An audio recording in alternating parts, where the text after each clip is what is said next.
Please notice there's a delay before it actually starts recording.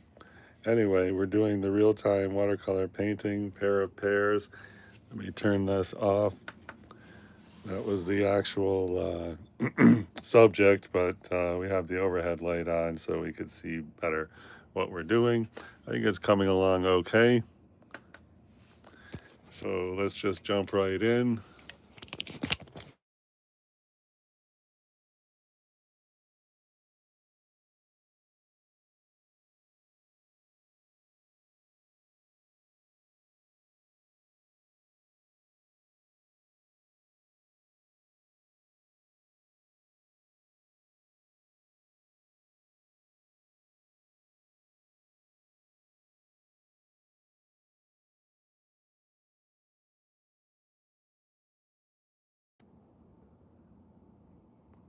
I don't know what, anyway, I don't know what this is. That's no good. We didn't want this here. Oh man.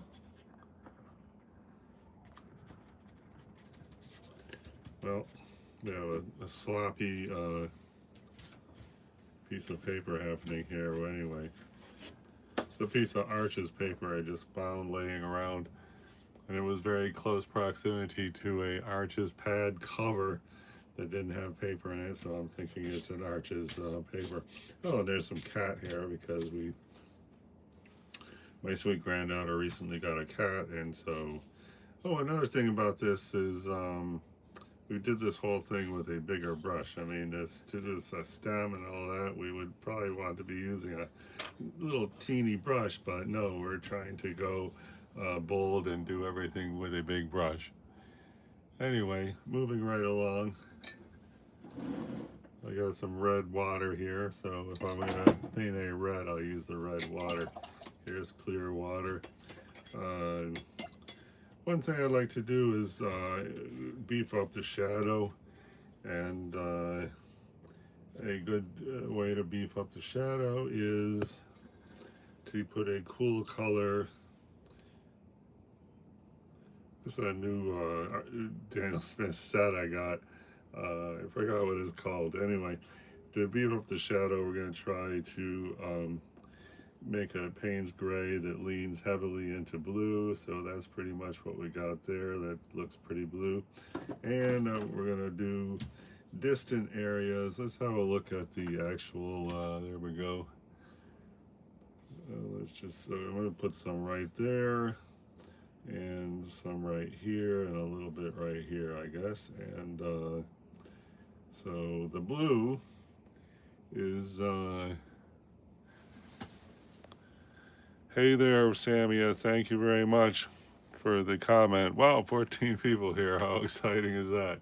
If anyone can do a thumbs up, that'd be great. I'm trying to get 9 thumbs up. My previous record is 8, and that was a one-time thing.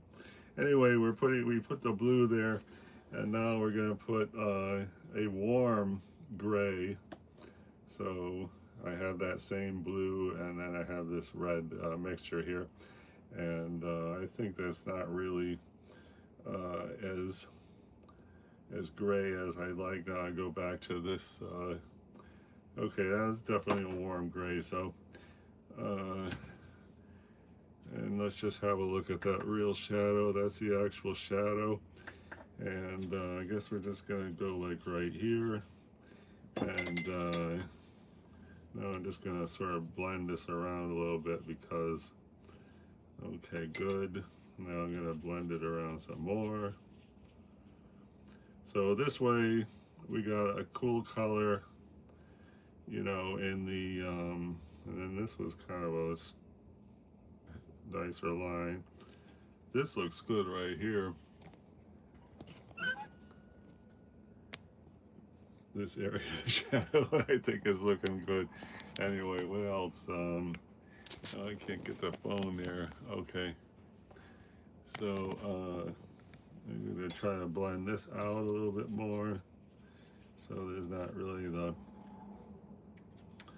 hard edge, and we got to remember that there is a highlight in the shadow. Let's check that out again. There's a slight highlight right here, which is right there. So why don't we just try to get that highlight right now. Just gotta put some water there. Boom, now we got a highlight. This looks stupid, but hopefully as we progress through the painting, we will have a better chance. How many dogs have you eaten? Um, I don't know how many dogs I've eaten. You never know what you're eating when you go to the restaurant, right? I mean, so I really couldn't say. But anyway, let's keep moving. I want to go lean heavy into yellow. Yellow is going to be an exaggerated color. Make it kind of a fluorescent green. And like right here is kind of green, so let's just put that right here. It's an exaggerated color, but A, the watercolor is going to dry light, and B, having an exaggerated color will just be give us a more bold kind of thing. Let's see, put down here too. This is a place we really want to stand out, and I think I'm just going to go up here too, leave a puddle on there and blot it up in a minute, and hopefully we will get kind of a highlight, because I don't know if you can see it by the angle of the camera, but there's a highlight right there in the bottom of the pear, which is underrepresented. So let's see if we can get a highlight right here. Here I'm just rubbing that yellow in that spot where we want the highlight, and oh yes, check it out, we got a highlight. Let's see another touch right here. That's definitely a highlight, and it looks dumb, right? But it's okay, because this painting is in an early stage where we will probably be adding a lot of layers over top. So just to say hello, I'm a highlight at this stage is really good. Now I want to go back and just do the yellow again. That looks dumb also, but wait, just make that fainter there. Now it's faint, and I guess I should do right there a little bit. Let's go with this thing here. Try to remove some paint right there, because that is an area where we were definitely going to want to have that highlight. Okay, so now we got that highlight. This is a strong highlight right here. That's an actual reflection. If you see right there, that's a giant highlight, maybe one of the biggest highlights we got. So let's try to get a softer edge. And yes, we do. Okay. This, we should cover that white area, so let's see about covering the white area. And here is just a neutral, let's see it just go right here. Okay, there we've covered the white area with very faint paint. And right here is a kind of a sheen, and I'm going to put blue there just to say hello, I'm a quite different color than everything else. So let's just put that blue there. And not very good the way it's blending with the background, but anyway, at least we are saying hello, we are a different tone than the rest of the pear. And looking okay. There's also I'm going to see about this.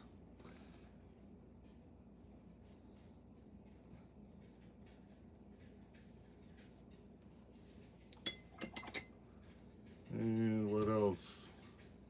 How about over here, if we try to check out that shadow one more time. So there's a highlight and shadow here, but let's see if we can just go right here.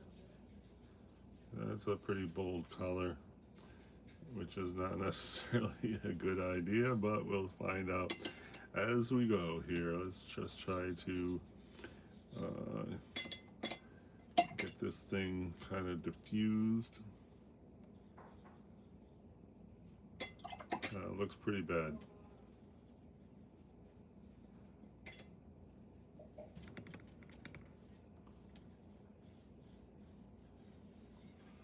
Okay, now it's more subtle, so that's better. We're gonna want to go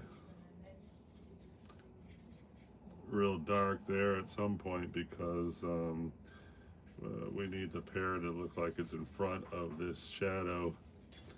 And I think we're gonna just see about just get rid of some of this. It's not going away quietly. A new towel here. Okay, that's better. And now let's see what kind of a tone we can get to have a, this is a weird green color. And sometimes green makes a good shadow. It's because it mixes green and red. That's a very opaque red. And then let's try to get this into a, got a very dark Payne's gray that's definitely leaning into warm. That looks pretty good. All right, I'm gonna just try to